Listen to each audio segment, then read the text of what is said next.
Welcome my dear viewers. आज एक और लेक्चर के साथ मैं आपके सामने मौजूद हूँ।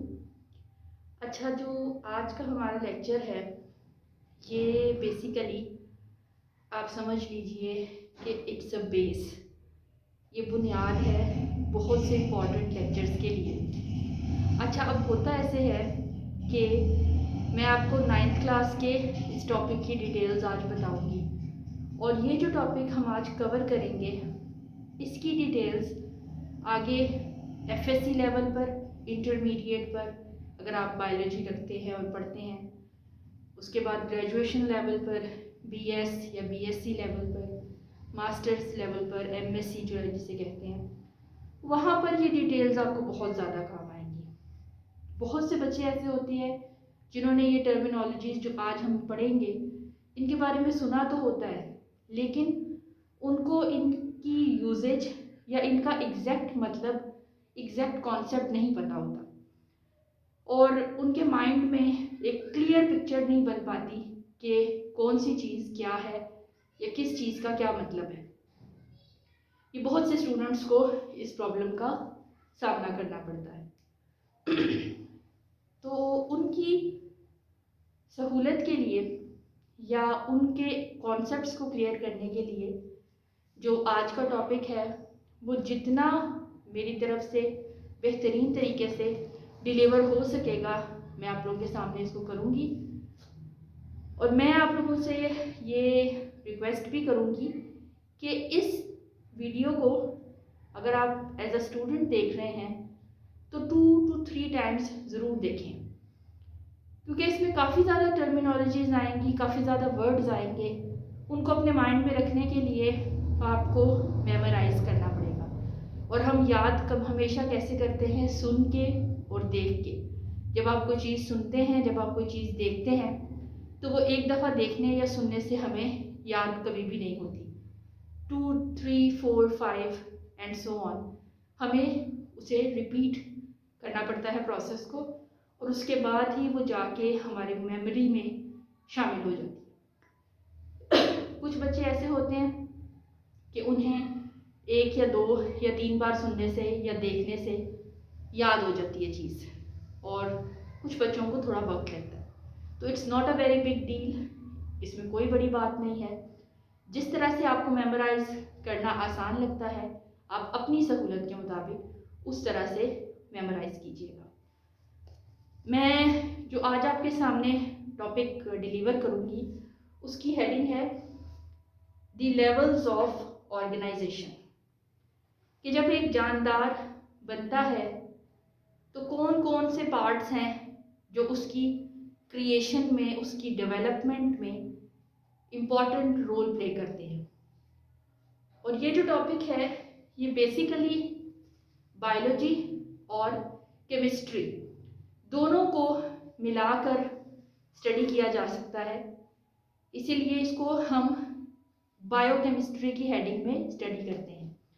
आपने बायोकेमिस्ट्री के बारे में लेक्चर सुना होगा मेरा, तो आज हम बायोकेमिस्ट्री के एक लेक्चर की डिटेल्स पढ़ेंगे और उस लेक्चर की जो डेफिनेशन है या एक्सप्लेनेशन है वो आपके सामने आज मैं करूँगी। अच्छा जी, कोई भी लिविंग ऑर्गेनिज्म है, चाहे वो प्लांट है, एनिमल है या ह्यूमन बीइंग है, तो उसकी डेवलपमेंट में कौन कौन से पार्ट्स शामिल हैं इसकी डिटेल्स के बारे में हमने पढ़ना है। मैंने आप लोगों की आसानी के लिए एक डायग्राम की शक्ल में की टर्म्स लिख दिए हैं, और बहुत बेहतर होगा अगर आप इस डायग्राम को कहीं पर नोट कर लें या फिर इसको मेमोराइज कर लें या अपने पास कहीं पर लिख कर महफूज कर लें, क्योंकि ये एक सेकंड में आपके सामने लेवल्स ऑफ ऑर्गेनाइजेशन की डिटेल्स रख देगी और आपको की टर्म्स मिल जाएंगी कि लेवल्स, या आप समझ लीजिए कि कौन कौन से स्टेप्स हैं किसी भी जानदार के बनाने के लिए। तो ये डायग्राम जो है ये यहाँ से स्टार्ट है एटम से, और उसके बाद ये सारे सो ऑन, एटम्स के बाद आता है molecules, organelles, cell, tissue, tissue के बाद है organ, organ system, individual, population, community, और कम्युनिटी के बाद एक फाइनल भी है जो इंशाल्लाह ताला मैं आपको बताऊंगी। तो ये डायग्राम बहुत इम्पॉर्टेंट है। अगर आप अपना कॉन्सेप्ट क्लियर करना चाह रहे हैं तो उसके लिए इस डायग्राम को ज़रूर अपने पास रखिए। अगर हम इस डायग्राम की फर्स्ट डेफिनेशन की तरफ देखें तो वो है जी एटम्स। अब एटम्स का ताल्लुक बेसिकली केमिस्ट्री के साथ है। एटम्स की डिटेल हमें केमिस्ट्री में पढ़ाई जाती है, लेकिन चूँकि ये बायोकेमिस्ट्री का टॉपिक है तो हमें as a student of biology atom के बारे में बायो में भी पता होना चाहिए। अब एटम क्या चीज़ है? लफ्ज़ एटम जो है वो एक ग्रीक वर्ड एटमस से निकला है। एटोमस, एटमस का मतलब होता है नॉन डिविजिबल, यानी कोई भी ऐसी चीज़ जिसको तोड़ा ना जा सके, जिसको मज़ीद ब्रेक ना किया जा सके। तो एटम क्या होगा? Atom is the smallest part of anything that can not be further divided. ये एटम की वो डेफिनेशन बनती है जो उसके वर्ड से रिलेटेड है। मैं इसको एक्सप्लेन करने के लिए आपको इस मार्कर की एग्जांपल देती हूँ। अब सपोज करें कि ये मार्कर आप जानना चाहते हैं कि वो कौन सा मटेरियल इस्तेमाल हुआ था जिससे ये मार्कर बना, और आप इसको तोड़ना शुरू करते हैं। इस मार्कर की ब्रेकिंग शुरू करते हैं, तोड़ते जाते हैं छोटे छोटे पीसेस में। पहले थोड़े बड़े पीस में ये टूटेगा, मज़ीद उस बड़े पीस को तोड़ेंगे, फिर उसको मज़ीद तोड़ेंगे। तो आप इसकी पीसेस, एक जो पीस होगा उसको तोड़ते जाएंगे ये देखने के लिए कि आखिर में हमारे पास क्या बचता है।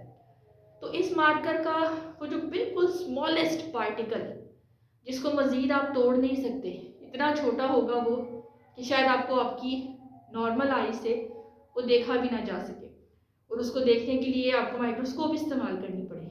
इस कदर छोटा पार्टिकल होगा तो उस पार्टिकल को, क्योंकि वो बहुत छोटा है, मज़ीद डिवाइड नहीं किया जा सकता। तो जिस पॉइंट पे आके उस पार्टिकल की डिवीज़न आपसे रुक जाएगी, आप उस पार्टिकल को एटम का नाम दे देंगे। इसी तरह से ये किताब है, ये पेपर से बनी है।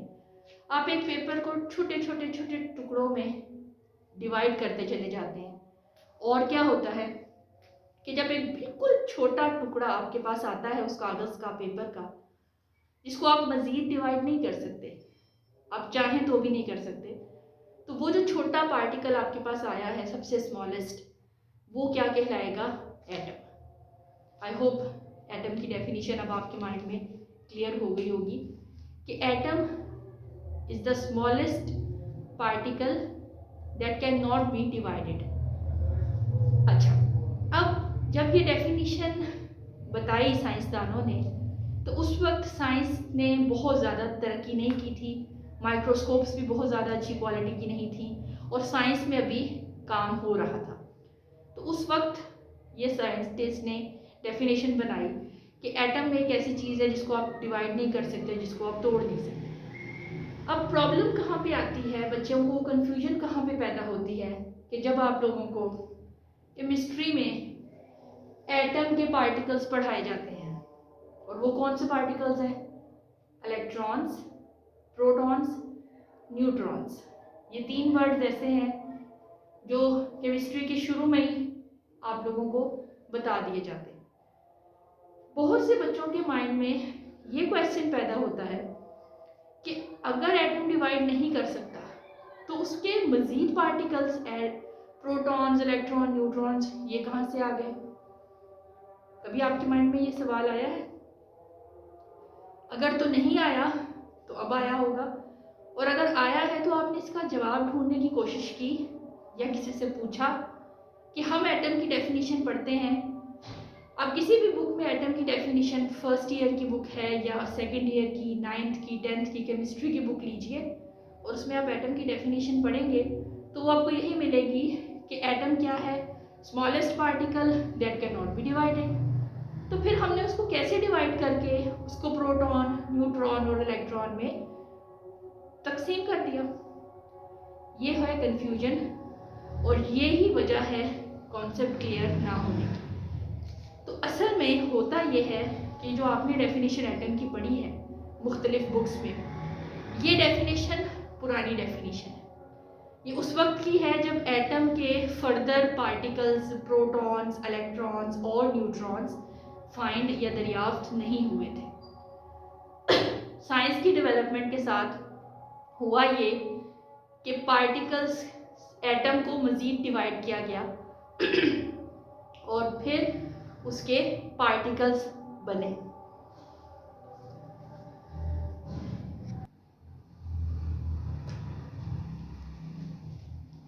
तो हम बात कर रहे थे एटम के बारे में कि एटम जो है उसको अब मज़ीद डिवाइड किया गया है। और अगर मैं यहाँ पर लिखूँ एटम, तो इसके वैसे तो और भी बहुत सारे पार्ट्स हैं, साइंस ने बहुत ज़्यादा तरक्की कर ली है और भी काफ़ी सारे पार्ट्स इसके फाइंड हुए हैं, लेकिन जो सबसे इम्पोर्टेंट या आप समझ लें कि सबसे ज़्यादा कॉमन है, हम उनकी बात करेंगे।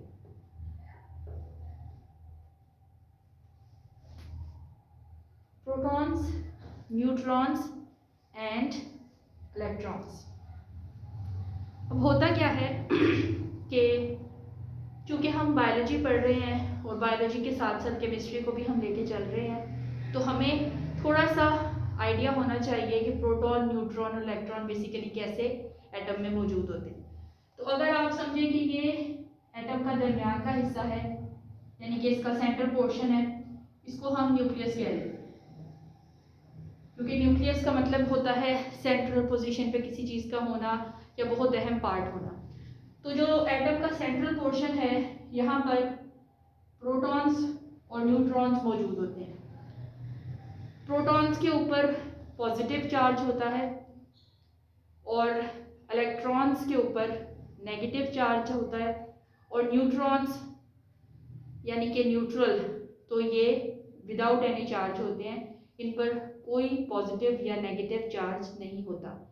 Protons positive charge, neutrons neutral और इलेक्ट्रॉन्स नेगेटिव चार्ज। ये बात आप याद रखिएगा। प्रोटॉन्स पॉजिटिव, इलेक्ट्रॉन्स नेगेटिव और न्यूट्रॉन्स नो चार्ज, यानी कि न्यूट्रल। अच्छा जी, प्रोटॉन और न्यूट्रॉन मैंने आपसे कहा कि सेंटर में मौजूद होते हैं और बाहर एटम के कुछ सर्कुलर रास्ते होते हैं या सर्कुलर पाथ्स होती हैं, जिनको हम एनर्जी लेवल्स या ऑर्बिट्स कहते हैं या शेल्स कहते हैं। 3 नाम दिए हैं केमिस्ट्री में इनको।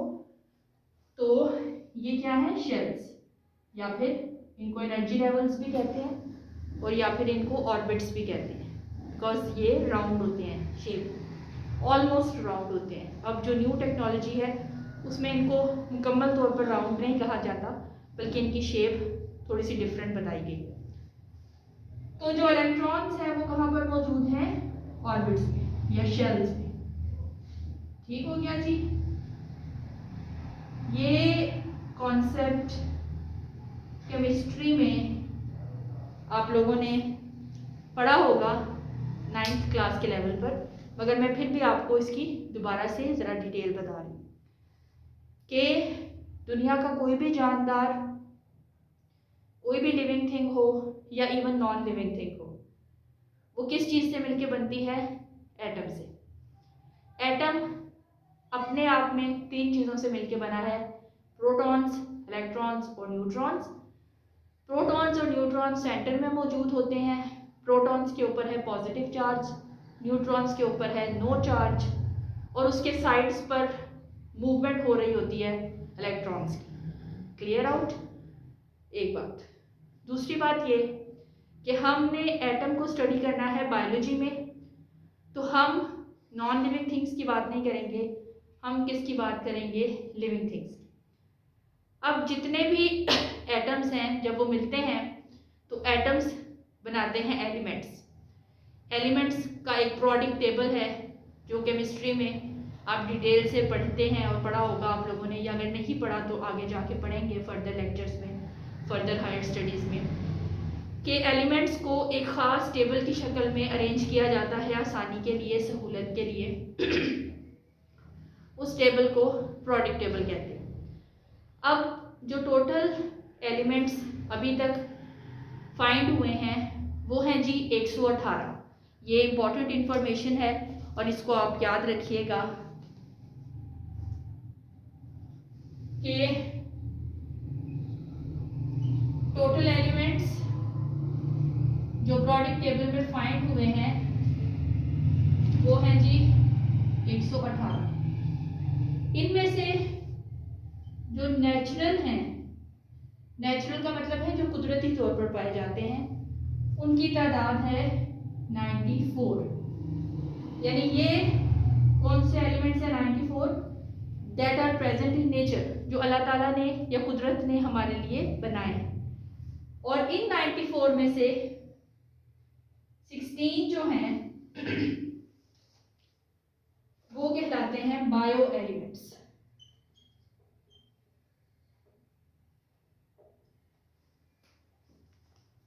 एलिमेंट्स की टोटल तादाद है 118। नेचुरली अकनिंग उनमें से 94 है और 94 में से जो लिविंग थिंग्स के साथ जिनका ताल्लुक है वो कितने हैं 16। ये याद रखिएगा। अब इन 16 में से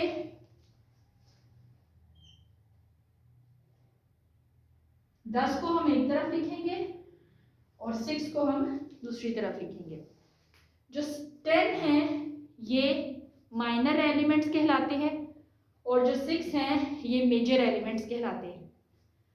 माइनर का मतलब है कि ये बहुत कम मिकदार में मौजूद है और मेजर जो हैं वो बहुत ज़्यादा मिकदार में मौजूद है। जैसे कि हमारी इंसानी बॉडी के अंदर 6 एलिमेंट्स ऐसे हैं जो अल्लाह ताला ने हमारी बॉडी में बहुत ज़्यादा अमाउंट में बनाए हैं।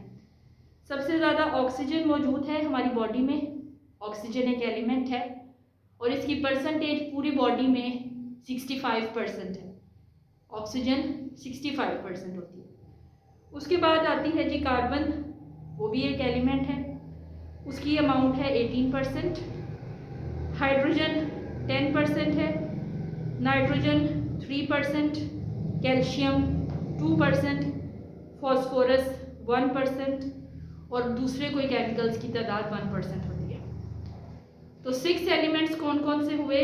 Oxygen, carbon, hydrogen, nitrogen, calcium और फॉस्फोरस।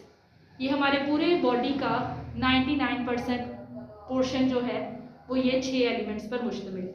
ये डायग्राम है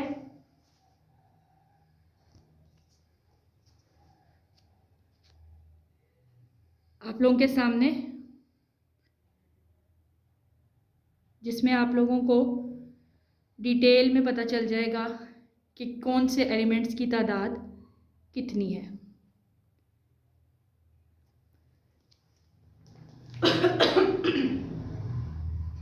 अब ये जो 6 एलिमेंट्स हैं इनकी अमाउंट्स मैंने आपको बता दी और जो बाकी के 10 एलिमेंट्स हैं वो बस 1% मौजूद होते हैं।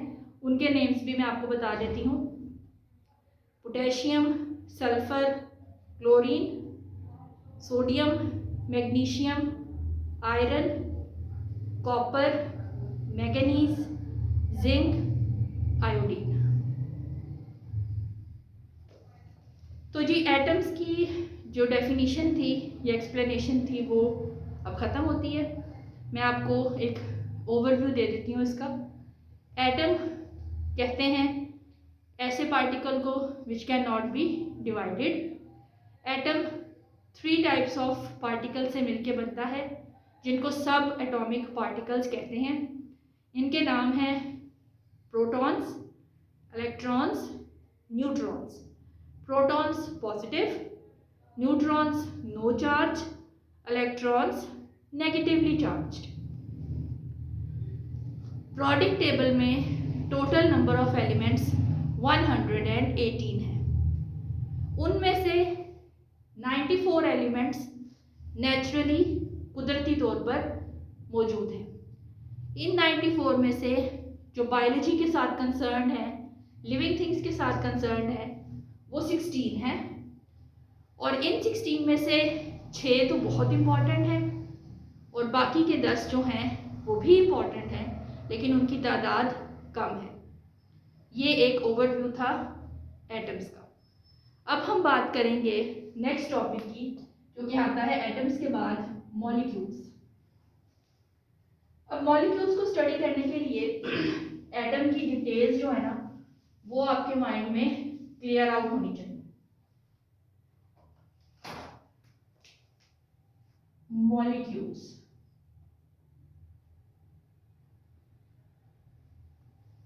मॉलिक्यूल्स को आप इस तरह से समझ लीजिए कि जब मुख्तलिफ एटम्स कंबाइन करते हैं, डिफरेंट टाइप्स ऑफ एटम्स मिलते हैं, तो एक मॉलिक्यूल बन जाता है। यानी कि हमारी बॉडी में जब एटम्स इकट्ठे हुए तो एटम्स क्या बन गए? मॉलिक्यूल। अब मॉलिक्यूल्स जो हैं वो चूंकि एटम से मिलके बनते हैं, तो एक एटम का दूसरे एटम के साथ एक कनेक्शन होता है। उस कनेक्शन को केमिस्ट्री की जुबान में कहते हैं केमिकल बॉन्ड। Chemical bond. एक प्राइस बॉन्ड भी होता है, लेकिन उसका यहाँ पर कोई कंसर्न नहीं है। केमिकल बॉन्ड क्या चीज़ है कि दो एटम्स हैं आपके पास, सपोज करें एक ये एटम है और एक ये एटम है, ये दोनों आपस में जुड़े हुए हैं, बहुत अच्छी तरीके से इनकी आपस में कॉम्बिनेशन हुआ है।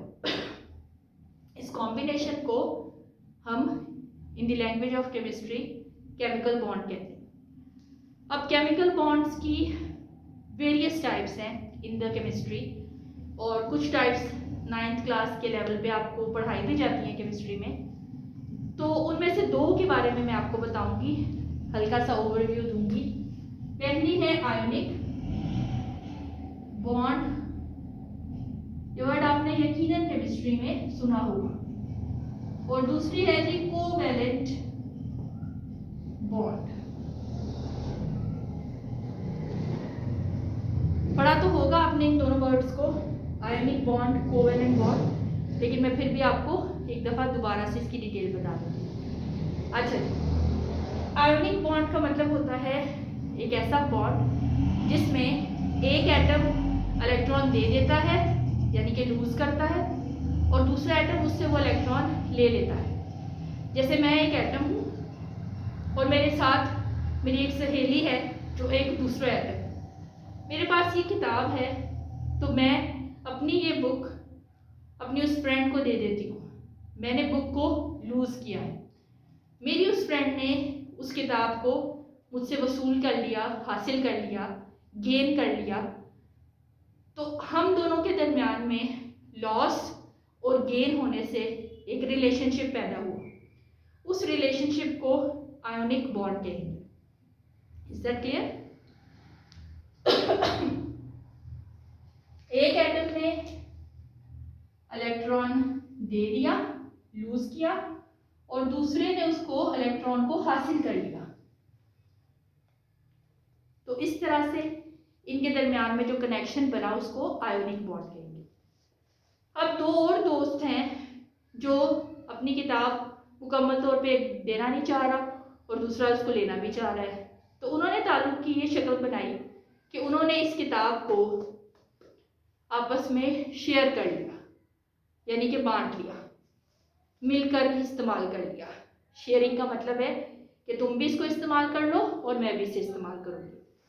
तो क्या हुआ कि एक एटम था, उसके पास एक किताब थी या इलेक्ट्रॉन था, और एक और एटम के पास वो किताब या वो इलेक्ट्रॉन मौजूद नहीं था। तो इन दोनों ने फैसला किया कि हम इस इलेक्ट्रॉन को मिलकर शेयर करेंगे, और इससे भी उनके दरमियान में एक ताल्लुक बना। इस ताल्लुक को कहेंगे कोवैलेंट। को का मतलब होता है इकट्ठे, यानी कि मिलकर हम इस्तेमाल करेंगे। तो जितने भी मॉलिक्यूल्स लिविंग थिंग्स के अंदर बनते हैं वो इन दो प्रोसेस से बनते हैं, या तो आयोनिक बॉन्ड के ज़रिए और या फिर कोवेलेंट बॉन्ड के ज़रिए। आयोनिक बॉन्ड में एक एटम अपने इलेक्ट्रॉन्स देता है, लूज करता है, और दूसरा एटम उन इलेक्ट्रॉन्स को गेन करता है। This is called ionic bond. और कोवेलेंट बॉन्ड में दोनों एटम्स एक इलेक्ट्रॉन को या एक से ज़ायद को शेयर करते हैं। This is called covalent bond. और एटम्स जब आपस में मिलते हैं तो क्या बनता है? मॉलिक्यूल। जिस मॉलिक्यूल का ताल्लुक लिविंग थिंग्स के साथ होता है उसे कहते हैं biomolecule. I hope that is clear. जैसे यहाँ मैंने आपको बताया था कि टोटल एलिमेंट्स 118 है, जिनका ताल्लुक बायोलॉजी के साथ है उनको हमने क्या नाम दिया था? Bio elements. बिल्कुल इसी तरह से अगर किसी नॉन लिविंग थिंग्स के मॉलिक्यूल्स की बात होगी तो वो सिर्फ मॉलिक्यूल्स कहलाएंगे, लेकिन अगर लिविंग थिंग्स यानी जानदारों के मॉलिक्यूल्स की बात करेंगे तो वो क्या कहलाएगा? बायोमॉलिक्यूल्स। Is that clear? अब बायोमॉलिक्यूल्स की 2 टाइप्स हैं।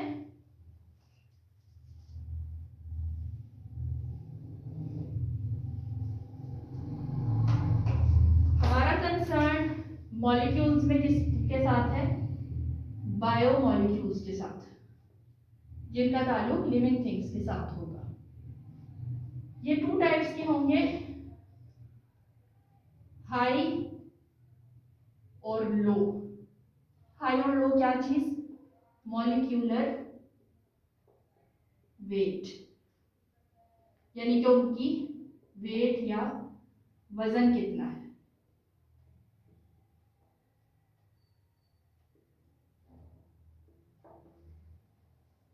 एग्जाम्पल और एग्जाम्पल।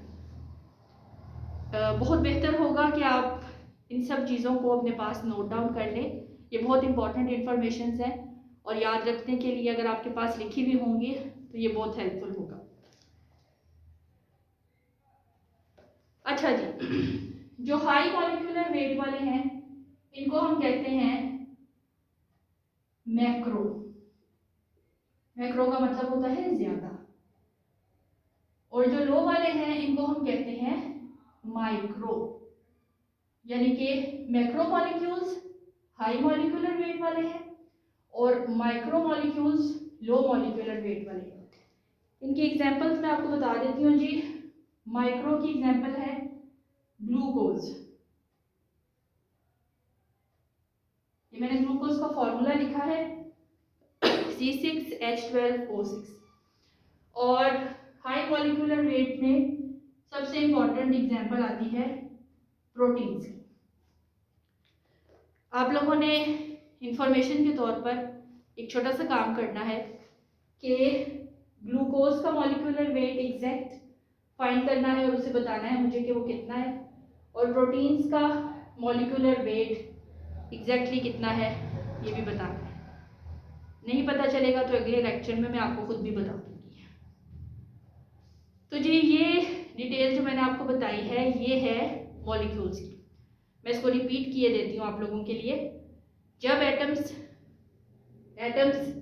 कंबाइन करते हैं तो मॉलिक्यूल बनते हैं। मॉलिक्यूल्स 2 तरह से रिलेशन बनाते हैं आपस में, आयोनिक बॉन्डिंग के ज़रिए या कोवेलेंट बॉन्डिंग के ज़रिए। जिन मॉलिक्यूल्स का ताल्लुक लिविंग थिंग्स के साथ होगा उन्हें हम कहेंगे बायोमॉलिक्यूल्स।